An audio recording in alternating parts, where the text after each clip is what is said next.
बच्चों, स्वागत है आप सभी का राहुल एकेडमी की एक और बेहतर वीडियो में। तो प्यारे बच्चों, आज की इस वीडियो में हम लोग पढ़ने वाले हैं क्लास 12 के फिजिक्स का एक मोस्ट इंपॉर्टेंट क्वेश्चन जो आपके बोर्ड के एग्जाम में हर साल पूछा जाता है। तो प्यारे बच्चों, आज की जो हमारी मुख्य टॉपिक है वो है प्रत्यावर्ती धारा जनित्र अथवा डायनमो। ठीक है। तो प्यारे बच्चों, ये जो टॉपिक है बहुत ही सिंपल और इजी तरीके से मैं आपको बताने वाला हूँ। बस आपसे रिक्वेस्ट है कि वीडियो को शुरू से लेकर के लास्ट तक देखिएगा, तभी चीजें आपको समझ में आएगी। तो चलिए बच्चों, बिना किसी देरी के आज की वीडियो को शुरू करते हैं। तो प्यारे बच्चों, यहाँ पर हम लोग सबसे पहले समझ लेते हैं प्रत्यावर्ती धारा जनित्र अथवा डायनमो होता क्या है। ठीक है। अभी ये जो डायग्राम बनाया गया इस पर आप ध्यान न दीजिए। सबसे पहले जो बेसिक चीजें इसके बारे में सब कुछ समझ लेते हैं, फिर इसके बाद इस डायग्राम को समझेंगे तो एकदम इजी तरीके से आपको समझ में आएगा। ठीक है।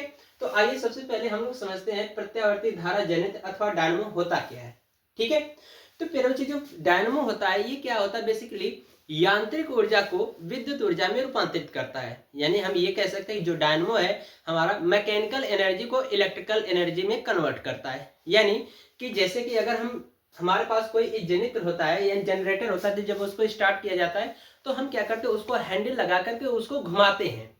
ठीक है। तो जब घुमाते तो वो हमारी उसमें ऊर्जा कौन सी लग रही है, यांत्रिक ऊर्जा लग रही है, क्योंकि उसको यंत्र द्वारा घुमाया जा रहा है। तो हमारे घुमाने में जितनी ऊर्जा व्यय होती है वही ऊर्जा प्यारे बच्चों क्या करता है, वो विद्युत ऊर्जा में रूपांतरित हो जाता है। ठीक है। यानी कि जब हम उस जनित्र को घुमाते हैं हैंडल द्वारा, तो जब वो घूमने लगता है तो हमारे द्वारा जो ऊर्जा व्यय हुई है उसको घुमाने में, तो वही ऊर्जा क्या होती है, विद्युत ऊर्जा में परिणत हो जाती है। बात समझ में आ रही। तो इसका मतलब हम ये कह सकते हैं कि जो डायनमो होता है ये यांत्रिक ऊर्जा को विद्युत ऊर्जा में रूपांतरित करने का कार्य करता है। बात समझ में आ रही। परिभाषा में ये लिख देंगे कि प्रत्यावर्ती धारा जनित्र अथवा डायनमो यांत्रिक ऊर्जा को विद्युत ऊर्जा में परिवर्तन करता है। ठीक है। तो इसका एक छोटा सा आप डायग्राम भी बना देना। ठीक है। इससे आपकी परिभाषा का प्रेजेंटेशन बहुत ही अच्छा हो जाएगा। ठीक है। तो इसमें प्यारे बच्चों हम मान लेते हैं कि क्या है कि हमारे पास कोई एक एसी जनित्र है। ठीक है। एसी जनित्र है। ठीक है। यहां पर लिख देंगे एसी जनित्र। ठीक है। ये एसी जनित्र है और इस एसी जनित्र को हम क्या कर रहे हैं, यांत्रिक ऊर्जा दे रहे हैं। यहां से हम क्या करेंगे, यांत्रिक ऊर्जा देंगे। तो प्यारे बच्चों ये क्या करेगा, यांत्रिक ऊर्जा को किसमें परिवर्तित कर देगा, विद्युत ऊर्जा में, विद्युत ऊर्जा में। ठीक है। तो ये आपको परिभाषा में चित्र बना के लिख देना होगा, जिससे आपकी परिभाषा का जो प्रेजेंटेशन है काफी बढ़िया हो जाएगा। ठीक है। ये समझ गए आप कि डायनमो कहते किसे। डायनमो प्यारे बच्चों मैंने ये बताया कि जो एसी प्रत्यावर्ती धारा जनित्र अथवा जो डायनमो होता है यह यांत्रिक ऊर्जा को विद्युत ऊर्जा में रूपांतरित करता है। ठीक है। इतनी आपको परिभाषा लिख करके ये आपको डायग्राम बना देना होगा। ठीक है। अब चलो इसको रब करता हूं।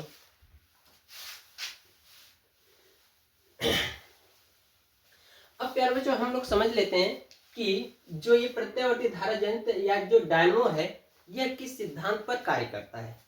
ठीक है। तो प्यारे बच्चों आप सभी लोग जानते हो, जैसा कि पीछे आपने पढ़ा भी है, फैराडे का विद्युत चुंबकीय प्रेरण।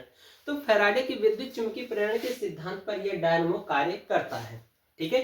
तो इसमें क्या होता है कि बेसिकली कि प्यारे बच्चों हमारे पास कोई एक कुंडली होती है, उस कुंडली को एक समान चुंबकीय क्षेत्र में लटका देते हैं या उस चुंबकीय क्षेत्र के लंबवत रख देते हैं। तो जब कुंडली को घुमाते हैं प्यारे बच्चों, तो उस चुंबकीय क्षेत्र के मान में क्या होता है, निरंतर परिवर्तन होता है। और उस परिवर्तन के कारण क्या होता है, कुंडली में एक प्रेरित विद्युत वाहक बल तथा विद्युत धारा उत्पन्न हो जाती है। यह घटना क्या कहलाती है, फैराडे का विद्युत चुंबकीय प्रेरण कहलाती है। बात समझ में आ रही है। आइए चित्र से हम लोग समझते हैं। तो प्यारे बच्चों हम मान लेते हैं कि ये हमारा क्या है, एक समान चुंबकीय क्षेत्र है। ठीक है। यह एक समान चुंबकीय क्षेत्र है और इस एक समान चुंबकीय क्षेत्र में हम क्या कर रहे हैं कि एक आयताकार कुंडली को इस चुंबकीय क्षेत्र के लंबवत लटका देते हैं या रख देते हैं। ठीक है। तो जब इसको रख देते हैं प्यारे बच्चों इस तरह से, तो इस कुंडली को जब घुमाएंगे तो प्यारे बच्चों क्या होता है कि ये चुंबकीय जो क्षेत्र है इसके मान में लगातार परिवर्तन होता है। और जब लगातार परिवर्तन होता है तो इस परिवर्तन के कारण ये जो कुंडली है, इस कुंडली में एक प्रेरित विद्युत वाहक बल तथा विद्युत धारा उत्पन्न हो जाती है। और यह घटना प्यारे बच्चों क्या कहलाती है, फैराडे का विद्युत चुंबकीय प्रेरण कहलाती है। बात समझ में आ रही। इतनी चीजें आपको समझ में आ रहा है। अब प्यारे बच्चों हम लोग समझ लेते हैं इसकी संरचना। ठीक है। तो इसका जो प्यारे बच्चों जो प्रत्यावर्ती धारा जनित अथवा जो डायनमो है, इसकी संरचना में मुख्य 4 भाग होते हैं। कौन कौन सा होता है? एक, प्रबल चुंबक क्षेत्र, ये जो देख रहे हो NS, ये चुंबक के 2 ध्रुव हैं, तो ये क्या होते हैं? हमारे प्रबल चुंबक क्षेत्र होते हैं। ठीक है। दूसरा जो मुख्य भाग इसका होता है प्रत्यावर्ती धारा का, प्रत्यावर्ती धारा जनित का, दूसरा होता है आर्मेचर कुंडली, जो कि आप यहाँ पे देख रहे हैं आयताकार कुंडली ABCD रखी गई है। ठीक है। तीसरा इसका मुख्य भाग होता है प्यारे बच्चों सर्पी वलय, जिसको C1 और C2 से यहाँ पर दर्शाया गया है। ठीक है। ये और ये हमारा क्या होता है? सर्पी वलय होता है। और चौथा इसका मुख्य भाग होता है वो होता है ब्रुश, यहाँ पर देख रहे हो B1 और ये B2, ये हमारे क्या होते हैं? इस प्रत्यावर्ती धारा जनित के मुख्य भाग होते हैं। इन्हीं को मिला करके क्या होता है? ये प्रत्यावर्ती धारा जनित अथवा डायनमो बना होता है। तो ये हो गए इसकी संरचना। ठीक है। अब इसके बारे में थ्योरी कैसे लिखेंगे उसको हम लोग पूरा तरीके से लिख लेते हैं। ठीक है। तो बच्चों सबसे पहले हम लोग बताएंगे कि एसी प्रत्यावर्ती धारा जनित या डायनमो कहते किसे हैं। ठीक है। तो यहां पर हेडिंग लगा लेंगे एसी जनित्र अथवा डायनमो। ठीक है। इसकी परिभाषा सबसे पहले लिख लेते हैं। लिखेंगे यह यांत्रिक ऊर्जा को विद्युत ऊर्जा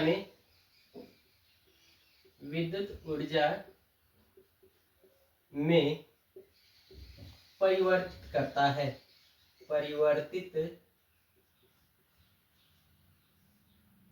है। ठीक है। ये हो गई इसकी परिभाषा।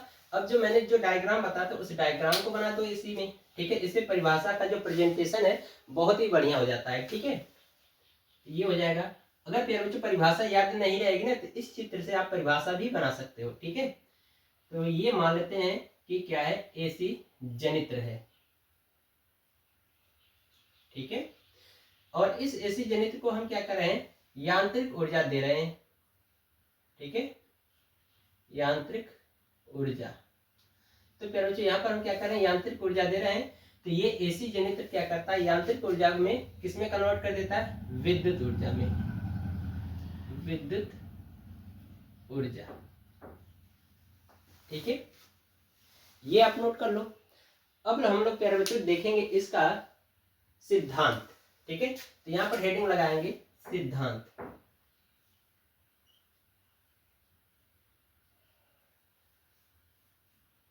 ठीक है। सिद्धांत में प्यारे बच्चों मैंने ये बताया कि ये क्या होता है कि फैराडे के विद्युत चुंबकीय प्रेरण के सिद्धांत पर कार्य करता है। ठीक है। अब फैराडे का विद्युत चुंबकीय प्रेरण सिद्धांत क्या है जो मैंने बताया उसको आप नोट कर लेना। तो यहाँ पर मैं लिखूंगा कि यह, या लिखेंगे कि प्रत्यावर्ती धारा जनित्र, प्रत्यावर्ती धारा जनित्र फैराडे के विद्युत चुंबकीय, फैराडे के विद्युत चुंबकीय प्रेरण के सिद्धांत पर कार्य करता है।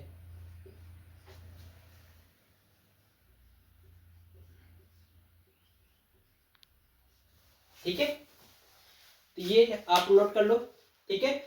अब इसके बाद प्यारे बच्चों हम लोग इसकी देखेंगे संरचना या रचना। ठीक है। तो इसको आप स्क्रीनशॉट लो पहले।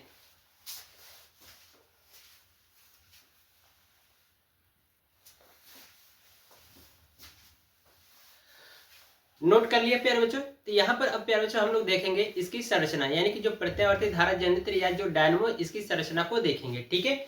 तो संरचना में आपको क्या करना है? ये वाला चित्र समझ लेना है। ठीक है। तो संरचना में प्यारे बच्चों क्या होता है बेसिकली कि इसके प्रमुख भाग निम्न होते हैं, यानी कि ये जो प्रत्यावर्ती जो धारा जनित है इसके मुख्य भाग निम्न होते हैं। जैसे पहला आपका होता है चुंबक क्षेत्र। ठीक है। दूसरा होता है ये देख रहे हैं जो इन दोनों चुंबक का जो ध्रुव खंड है इनके मध्य में क्या है? एक आयताकार कुंडली ABCD रखी गई जिसको हम कहते हैं आर्मेचर कुंडली। ठीक है। अब इसके बाद इस आर्मेचर कुंडली के अंतिम सिरे में आप देखो तो एक सर्पी वलय लगा गया है, ठीक है, जो आपके गोलाकार में दिख रहा है, ठीक है। इसको हमने C1 और C2 से दर्शा रखा है। और ये जो चौथा भाग इसका होता है वो होता है ब्रूस, ठीक है। यहाँ पर देख रहे B1 और B2 के रूप में रखा गया है। और ये प्यारे बच्चों जो सर्पी वलय होता है ये क्या करता है, जब ये कुंडली घूमती तो कुंडली के साथ साथ सर्पी वलय भी क्या करता है, घूमता है।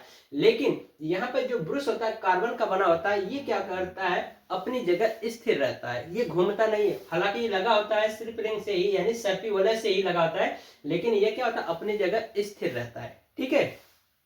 तो अब इन्हीं चारों भागों के बारे में हमें क्या करना होगा, रचना में लिखना होगा, ठीक है। तो सबसे पहले प्यारे बच्चों हम लोग लिखेंगे चुंबक क्षेत्र के बारे में। तो यहाँ पर देखिए हेडिंग लगाया गया, पहली पॉइंट चुंबक क्षेत्र। तो इसमें प्यारे बच्चों जो चुंबक क्षेत्र है इसको क्यों लगाया जाता है, क्योंकि प्यारे बच्चों हमें देखिए विद्युत ऊर्जा प्राप्त करनी है, ठीक है। तो विद्युत ऊर्जा कैसे प्राप्त होती है, जब चुंबकीय क्षेत्र के मान में परिवर्तन होता है, ठीक है। तो चुंबकीय क्षेत्र के मान में परिवर्तन होगा तभी तो हमें विद्युत ऊर्जा प्राप्त होगी। तो चुंबकीय क्षेत्र कहाँ से उत्पन्न करेंगे, चुंबक द्वारा उत्पन्न करेंगे ना। तो इसलिए हम क्या करते हैं, प्रबल शक्तिशाली चुंबक के दो ध्रुव खंड N और S लेते हैं और इनको हम कुछ इस तरह से चित्रानुसार व्यवस्थित कर देते हैं, ठीक है। तो ये क्या करता है, प्रबल चुंबकीय क्षेत्र उत्पन्न करता है, ठीक है। तो इसलिए यहाँ पर देखिए लिखा गया है चुंबक क्षेत्र में कि यह एक शक्तिशाली चुंबक होता है जिससे चुंबकीय क्षेत्र उत्पन्न किया जाता है, ठीक है। यानी कि इसमें यह बताया गया प्यारे बच्चों कि यह क्या होता है, एक शक्तिशाली चुंबक होता है जिसके द्वारा हम क्या करते हैं, चुंबकीय क्षेत्र उत्पन्न करते हैं। और ये प्यारे बच्चों जब चुंबकीय क्षेत्र उत्पन्न हो जाता है तो इसकी दिशा कहाँ से रहती है, इसकी दिशा प्यारे बच्चों N से S की ओर होती है। यानी कि जब चुंबकीय क्षेत्र उत्पन्न हो जाता है तो इस चुंबकीय क्षेत्र की जो दिशा होती है प्यारे बच्चों कहाँ से कहाँ तक होती है, यानी N से S की ओर होती है, कुछ इस तरह से। बात समझ में आ गई। तो ये आपको समझ में आया चुंबक क्षेत्र, इसमें यही बताया गया चुंबक क्षेत्र में कि क्या होता है कि यह एक प्रबल शक्तिशाली चुंबक होता है जिससे चुंबकीय क्षेत्र उत्पन्न किया जाता है, जिसकी दिशा यानी कि चुंबकीय क्षेत्र की दिशा N ध्रुव से S ध्रुव की ओर होती है, ठीक है। अब प्यारे बच्चों यहाँ पर अब दूसरा देख रहे हो जो भाग है इस प्रत्यावर्ती धारा जनित्र का, वो है आर्मेचर कुंडली। तो प्यारे बच्चों ये क्या होता है, जो आर्मेचर कुंडली जो होती है ये बेसिकली तांबे के तार के अनेक फेरों को लपेट करके बनाई जाती है, ठीक है। जिसको क्या किया जाता है कि इन दोनों चुंबकों के ध्रुव खंड जो N और S है इनके मध्य में स्वतंत्रता पूर्वक लटका दिया जाता है, जिससे वहां पर क्या करती है, स्वतंत्रता पूर्वक घूमती है, ठीक है। तो यही चीज यहाँ पर लिखा गया है, आर्मेचर कुंडली में लिखा गया है कि यह तांबे के तार से बनी अनेक फेरों वाली आयताकार कुंडली होती है। यानी कि जो आर्मेचर कुंडली है कहा गया कि यह तांबे के तार से बनी अनेक फेरों वाली आयताकार कुंडली होती है जो चुंबक के दोनों ध्रुव खंडों के मध्य स्वतंत्र रूप से घूमती है। ये चीज क्लियर हो गया आर्मेचर कुंडली में। बहुत ही इजी और सिंपल तरीके से करा रहा हूं प्यारे बच्चों, आपको दिमाग में बहुत ही सिंपल तरीके से सेट हो जाएगा, रटना नहीं पड़ेगा, ठीक है। बस रिक्वेस्ट है आपसे कि वीडियो को पूरा देखिएगा। वीडियो यदि आपको पसंद आएगी तो वीडियो को लाइक करिए और शेयर जरूर करना और सब्सक्राइब करना भूलना मत, ठीक है। तो यही बताया गया है कि आर्मेचर जो कुंडली होती है तांबे के तार के अनेक फेरों से बनाई जाती है और एक कुंडली कैसी होती है, आयताकार कुंडली होती है जो चुंबक के दोनों ध्रुव खंडों के मध्य क्या होती है, स्वतंत्रता पूर्वक घूमती है, ठीक है। इतना आपको स्क्रीनशॉट ले लेना होगा बच्चों, आप इसको पहले स्क्रीनशॉट लो इतना, ठीक है। लो पहले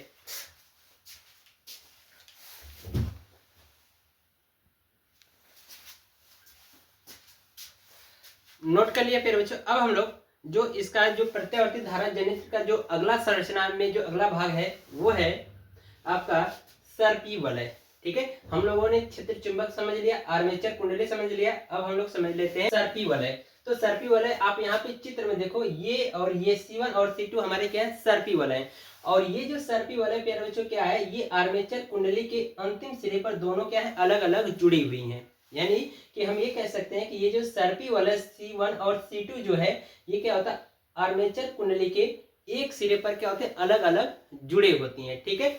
और यहाँ पर देख रहे हैं प्यारे बच्चों, जब ये आर्मेचर कुंडली जब घूमती है, ठीक है, ये इसका आर्मेचर कुंडली का घूर्णन अक्ष है, ठीक है। जब ये घूर्णन अक्ष के पड़ते क्या होती है, ये कुंडली जब घूमती है तो उसके साथ साथ ये सर्पी वलय भी क्या होता है, घूमता है, ठीक है। तो यही चीज यहाँ पर देखिए लिखा गया है कि यह धातु के दो छल्ले होते हैं। यानी कि ये धातु के क्या होते हैं, दो छल्ले कहिए या वलय कहिए, बात एक ही है। तो कहा गया ये धातु के दो छल्ले C1 और C2 होते हैं। यहाँ पर देख रहे हो चित्र में C1 और C2 ये क्या है, धातु के दो छल्ले होते हैं। कह रहा है कि जिनका संबंध कुंडली के अलग अलग सिरों से होता है। ठीक है, जिनका संबंध कुंडली के अलग अलग सिरों से होता है। एक सिरा ये है, एक सिरा ये है। तो ये वाला जो सर्पी वलय है इसका इस सिरे से जुड़ा हुआ है, और दूसरा जो सर्पी वलय है ये कुंडली के इस दूसरे सिरे से जुड़ा हुआ है। तो यही चीज कहा गया है कि ये धातु के दो छल्ले होते हैं जिनका संबंध आर्मेचर कुंडली के अलग अलग सिरों से होता है। आज प्यारे बच्चों मैंने बताया कि जब ये आर्मेचर कुंडली अपने अक्ष के यानी घूर्णन अक्ष के प्रति जब घूमती है तो ये सर्पी वलय भी क्या होता है, घूमता है। तो यही चीज यहाँ पर कहा गया है कि यह कुंडली के साथ साथ घूमते हैं, यानी कि जो सर्पी वलय होता है यह कुंडली के साथ साथ घूमता है, यानी कि जब कुंडली घूमेगी तब सर्पी वलय भी घूमता है। ये चीज क्लियर हो गया। अब प्यारे बच्चों अगला जो भाग है चौथा नंबर ब्रुश। ठीक है, संरचना का जो चौथा पॉइंट है इस प्रत्यावर्ती धारा जनित या डायनामो का जो चौथा भाग होता है वो होता है ब्रुश। ठीक है, तो यहाँ पर आप चित्र में देखिए कि जो ये सर्पी वलय है इस सर्पी वलय से क्या हो रहा है, एक गुटके के आकार का क्या है कि ये ब्रुश B1 और B2 जुड़ा गया है।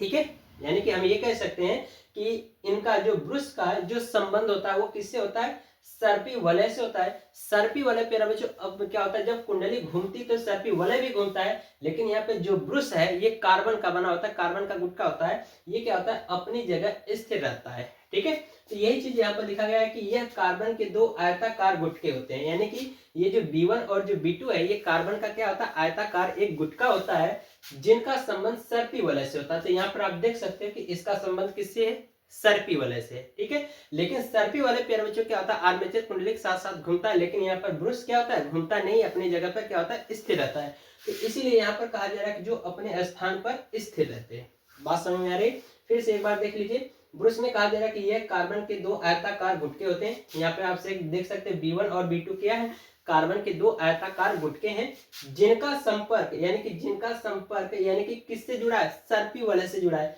तो इसीलिए यहाँ पर कहा जा रहा है कि जिनका संपर्क सर्पी वलय से होता है, और सर्पी वलय क्या होता है, आर्मेचर कुंडली जब घूमती है तो ये भी सर्पी वलय भी घूमता है। लेकिन यहाँ पर प्यारे बच्चों क्या होता है, जो ब्रुश लगा होता है सर्पी वलय से B1 और B2 ये क्या होते हैं, अपनी जगह पर स्थिर रहते हैं। तो इसलिए कहा जा रहा है कि जो अपने स्थान पर स्थिर रहते हैं।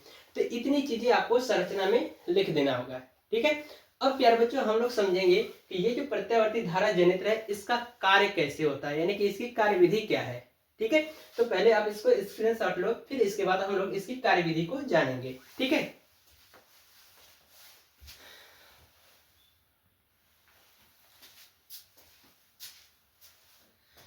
तो प्यारे बच्चों अब हम लोग प्रत्यावर्ती धारा जनित्र अथवा डायनामो का कार्यविधि देख लेते हैं। ठीक है, तो कार्यविधि में देखिए यहाँ पर लिखा गया है कि जब कुंडली को घुमाया जाता है तो चुंबकीय फ्लक्स में परिवर्तन के कारण प्रेरित विद्युत वाहक बल उत्पन्न हो जाता है। यानी कि ये जो दोनों चुंबकों के ध्रुव खंडों के मध्य जो ये आर्मेचर कुंडली है इसको हम क्या करते हैं, जब घुमाते हैं। ठीक है, जब घुमाते हैं तो इसमें क्या होता है, चुंबकीय फ्लक्स में परिवर्तन होता है। यानी कि जब चुंबकीय क्षेत्र में परिवर्तन होगा तो क्या होगा, चुंबकीय क्षेत्र में भी चुंबकीय फ्लक्स में भी परिवर्तन होगा।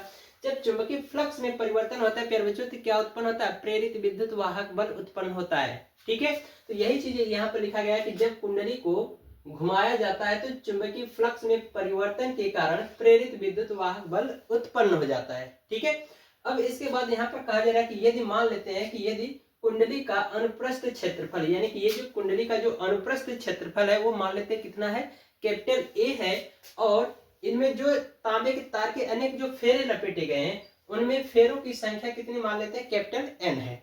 ठीक है, तो कह रहा है कि उसे एक समान चुंबकीय क्षेत्र में यानी एक समान चुंबकीय क्षेत्र B में रखकर कोणीय वेग ओमेगा से घुमाया जाता है तो क्या उत्पन्न होता है, प्रेरित विद्युत वाहक बल उत्पन्न होता है। जैसा कि यहाँ पे बताया गया है कि जब इस आर्मेचर कुंडली के दोनों चुंबकों के ध्रुव खंडों के मध्य जब घुमाया जाता है तो क्या होता है, चुंबकीय फ्लक्स में परिवर्तन होता है। तो यही चीज यहाँ पे लिखा गया है कि जब कुंडली को घुमाया जाता है तो चुंबकीय फ्लक्स में परिवर्तन के कारण कुंडली में क्या होता है, प्रेरित विद्युत वाहक बल उत्पन्न हो जाता है। ठीक है, यदि प्यारे बच्चों हम मान लेते हैं कि ये जो कुंडली का जो अनुप्रस्थ जो क्षेत्रफल है वो कितना, कैपिटल A है, और इसमें जो तांबे के तार के जो अनेक फेरे लपेटे गए हैं उनमें फेरों की संख्या कैपिटल N मान लेते हैं, और इस कुंडली को यानी एक समान चुंबकीय क्षेत्र B में रखते हैं। तो उसको हम क्या करते हैं, रख करके कोणीय वेग ओमेगा से घुमाया जाता है प्यारे बच्चों इस कुंडली को, तो प्रेरित विद्युत वाहक बल उत्पन्न होता है। ठीक है, अब कितना उत्पन्न होता है इसके लिए फार्मूला हो जाएगा E बराबर E not sine omega T. बात समझ में आ रही? यहाँ पर प्यारे बच्चों जो E नॉट होता है ये हमारा क्या होता है कि जो प्रेरित विद्युत वाहक बल है उसका शिखर मान होता है, जिसकी वैल्यू कितना होती है E नॉट बराबर NBA ओमेगा होती है। ठीक है, ये वैल्यू आपको पता होनी चाहिए। फार्मूला जब याद रहेगा प्यारे बच्चों तो न्यूमेरिकल्स भी आप आसानी से कर सकते हो यदि इस पे आधारित न्यूमेरिकल आया तो। ठीक है, ये हो गया। तो अब प्यारे बच्चों हमें क्या करनी है, प्रत्यावर्ती धारा बतानी है कि जब इसमें प्रेरित विद्युत वाहक बल उत्पन्न हो जाता है तो प्रेरित धारा भी उत्पन्न होती है। तो प्रेरित धारा कैसे उत्पन्न होगी यहाँ पर फार्मूले से पता करेंगे। तो फार्मूला होता है प्यारे बच्चों I बराबर क्या होता है E not E upon R, ये फार्मूला होता है। ठीक है, तो इसी फार्मूले में प्यारे बच्चों हम क्या करते हैं मान रख देते हैं। ठीक है, तो इस फार्मूले में आप क्या करिए मान रख दीजिए। तो यहाँ पर जब प्यारे बच्चों हम मान रखेंगे ये जो E वाला वैल्यू जो हमें है ना इसमें रखेंगे तो ये हो जाएगा I बराबर E not sine omega T बटा R, ये हो जाएगा। तो ये जो प्यारे बच्चों देख रहे हो ये E नॉट अपन R जो होता है ना ये प्रेरित विद्युत वाहक बल का शिखर मान होता है। ठीक है, क्या नाम है सॉरी, प्रेरित विद्युत वाहक बल जो के कारण जो विद्युत धारा प्राप्त होती है वो उसका क्या होता है शिखर मान होता है। तो यहाँ पर हम इस पे लिख सकते हैं चूंकि I नॉट बराबर क्या होता है E नॉट अपान R होता है। ठीक है, तो यहाँ पर प्यारे बच्चों हम क्या करेंगे इसकी जगह पे क्या रख देंगे I नॉट रख देंगे। तो ये हो जाएगा I बराबर I not sine omega T. तो इस तरह से प्यारे बच्चों हमें क्या होता है प्रत्यावर्ती धारा उत्पन्न होती रहती है, यानी कि प्रेरित विद्युत वाहक बल और इस धारा का जो परिमाण है वो निरंतर समय के अनुसार क्या होता है बदलता रहता है, जिसके वजह से हमें क्या होता है प्रत्यावर्ती धारा प्राप्त होती है। तो इसको आप स्क्रीनशॉट लो पहले, हो गया।